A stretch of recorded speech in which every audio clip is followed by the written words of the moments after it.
Salut tout le monde, me revoilà avec cette coiffure un petit peu tirée par les cheveux, littéralement. Vous l'avez deviné, j'ai batché des vidéos, donc attendez-vous à me voir comme ça aussi dans la prochaine.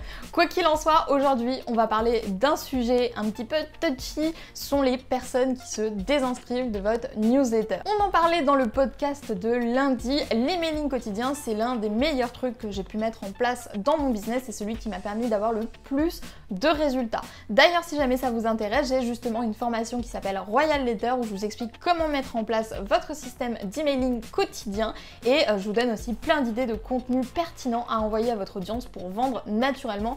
Donc si ça vous intéresse, ce sera en barre de description.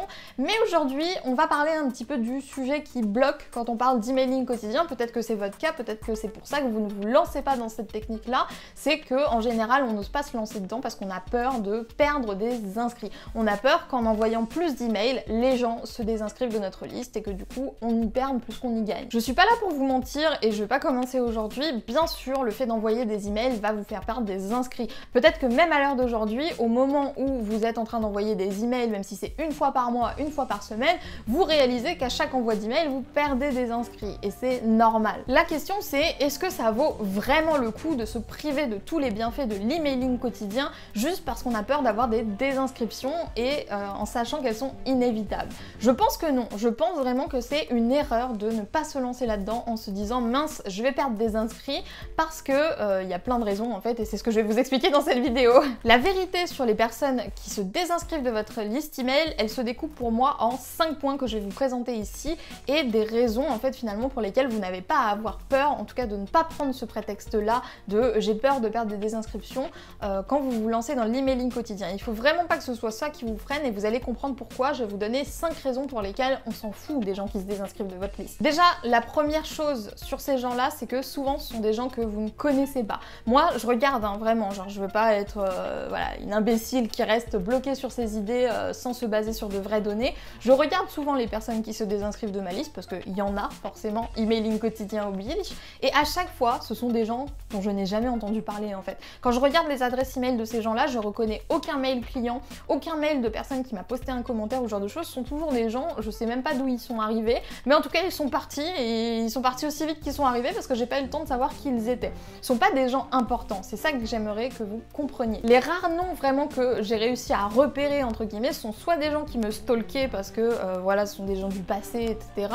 Soit c'était des clients effectivement, mais des clients qui souvent s'étaient inscrits en double, c'est-à-dire qu'ils avaient 2 adresses email et ils se sont inscrits sur les 2 et du coup ils en désinscrivaient une mais l'autre restait inscrite parce que voilà, ils avaient juste pas envie de recevoir en doublon.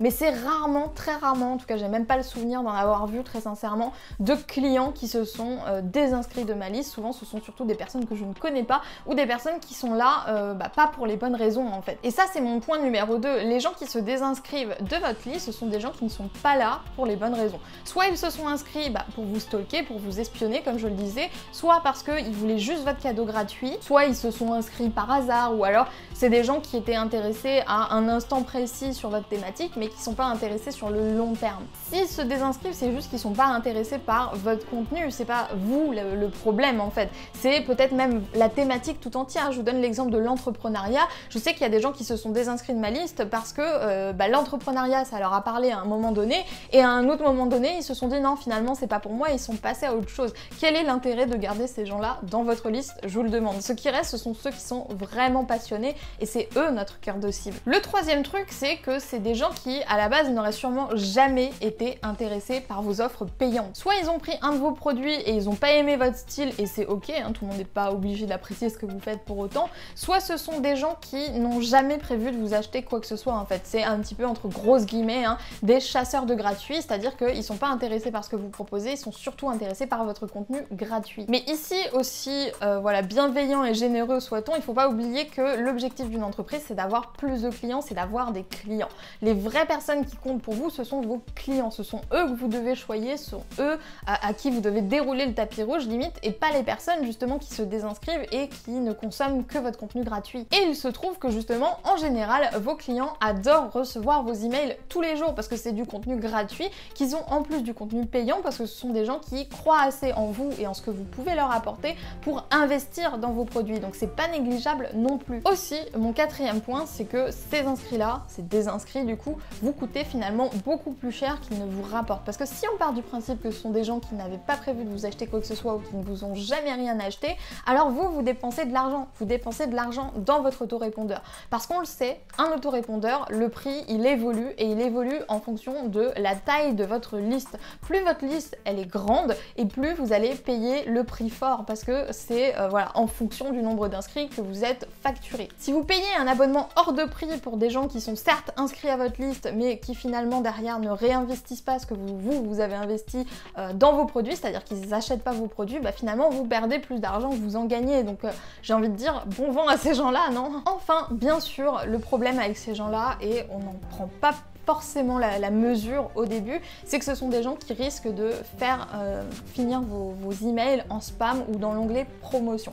Il faut savoir que les outils comme Gmail par exemple, s'ils voient qu'il y a peu d'ouverture à votre email, ils vont se dire ok bah c'est un email qui est pas intéressant et du coup ils vont le faire basculer dans l'onglet promotion ou pire dans l'onglet spam, et là au niveau de votre visibilité c'est complètement voilà mort, j'ai envie de dire. Il faut pas oublier que votre liste email, c'est avant tout une liste de prospects. Un prospect, c'est quelqu'un qui a le potentiel de devenir un client un jour et quelqu'un qui s'intéresse à vos contenus. Vous n'avez pas le temps de prendre des risques justement à voilà, finir en spam, etc. pour des personnes finalement qui ne sont même pas intéressées par ce que vous faites et qui ne deviendront jamais clients. Donc encore une fois, bon vent. Je comprends vraiment que les désinscriptions, ça puisse faire mal au cœur, en particulier quand on démarre, parce que on met du cœur à l'ouvrage, on essaye d'envoyer de bons emails, on fait un beau cadeau, etc. et on voit qu'il y a des désinscriptions. Moi aussi, à mes débuts, j'avais un petit pincement au cœur, mais c'était avant de comprendre tout ce que je viens de vous expliquer ici. Les personnes qui comptent, ce ne sont pas les personnes qui se désinscrivent et qui, à la base, n'étaient pas du tout intéressées ou pas plus que ça par ce que vous racontiez.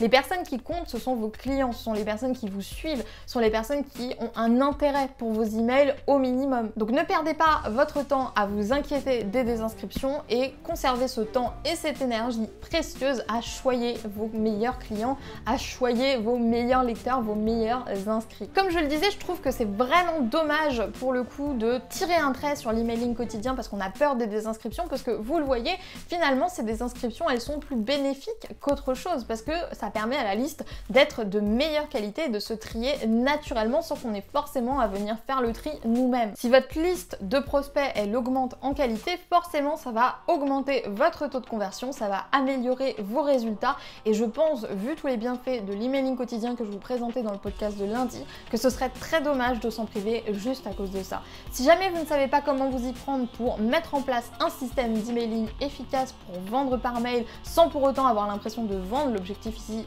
dans l'emailing quotidien que je pratique en tout cas, c'est d'apporter un maximum de valeur, et la vente se fait très naturellement à partir du moment où vous avez apporté de la valeur. Donc si ça vous intéresse, je vous explique tout ça dans ma formation The Royal Letter que vous retrouverez dans la barre de description.